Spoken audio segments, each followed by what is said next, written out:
from reliable sources attesting to real intrigues and plots being hatched by the enemies of Islam, precautionary measures were taken and a state of alertness was called for, including the positioning of security guards around the house of the Prophet. And strategic junctures, Aisha reported that Allah's Messenger lay down on bed during one night on his arrival in Medina and said, "Were there a pious person from amongst my companions who should keep a watch for me during the night?" She, Aisha, said, "We were in this stage when we heard the clanging noise of arms." He, the Prophet, said, "Who is it?" He said, "This is Sa'd." Allah's Messenger said to him, "What brings you here?" Thereupon he said, "I harbored fear lest any harm should come to Allah's Messenger, so I came to serve as your sentinel." Allah's Messenger invoked blessings upon him, and then he still slept. This state of close vigilance continued ceaselessly until the words of Allah were revealed, saying, "Allah will protect you from mankind." Here the Prophet peeped from the dome of his house, asking his people to go away and making it clear that Allah would take the charge of protecting him. The Prophet's life was not the only target of the wicked schemes, but rather the lives and the whole entity of the Muslims.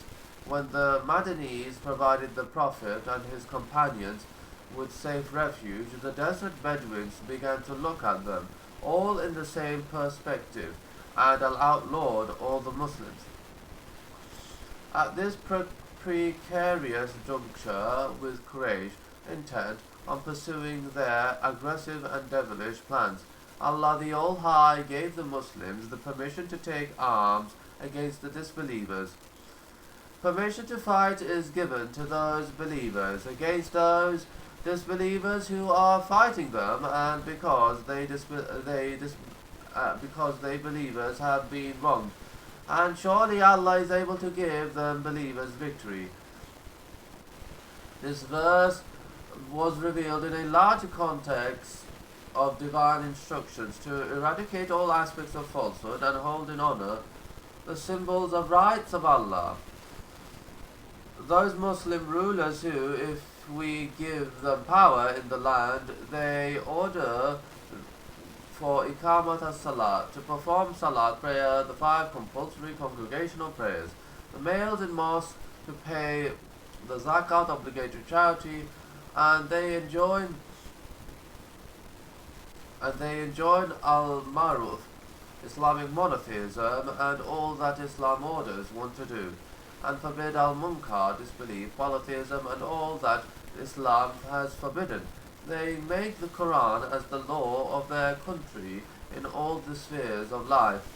Doubtlessly, the permission to fight was revealed in Medina after immigration, not in Mecca. Still, the exact date is in doubt. The permission to fight was already there, but in the light of the status quo, it was wise for the Muslims to bring the commercial routes leading to Mecca under their control. To realize this strategic objective, the Prophet had to choose either of two options: the entering into non-aggression pacts with the tribes inhabiting either the areas adjacent to the routes of between these routes and Medina.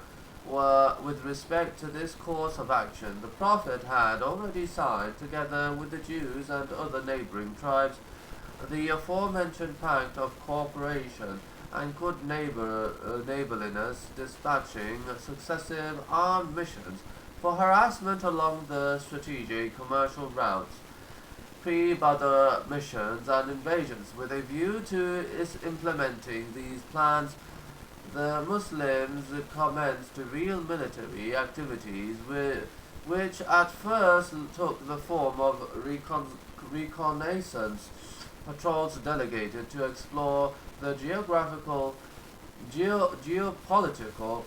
features of the road surrounding Medina and others leading to Mecca and building alliances with the tribes nearby. The Prophet wanted to impress upon the polytheists and Jews of Medina, as well as the Bedouins in its vicinity, that the Muslims had smashed their old fears and had been too strong to be attacked with impunity.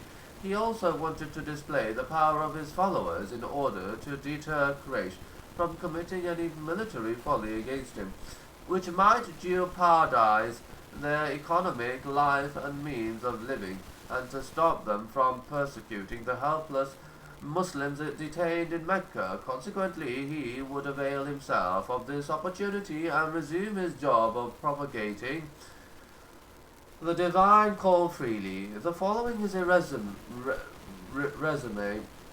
of these missions and errands.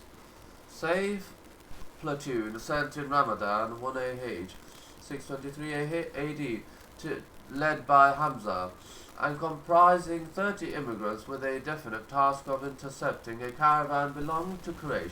It was a caravan of 300 people, including Abu Jahl. The two parties encountered each other and aligned in preparation for fighting. On good terms with both sides, happened to be there and managed to prevent an imminent clash. On that occasion, the Prophet accredited the first flag in the history of Muslims. It was white in color and was entrusted to Kenaz bin Hussein to carry. In Shawwal, the Messenger of Allah dispatched Ubaidah at the head of 60 horsemen of immigrants to a spot called Batan Rebad, where they encountered Abu Sufyan at the head of a caravan of 200 men. There was arrow shooting but no actual fighting. It is interesting to note that two Muslims are defected from the caravan of Quraysh and joined the ranks of Ubaidah. The Muslims had a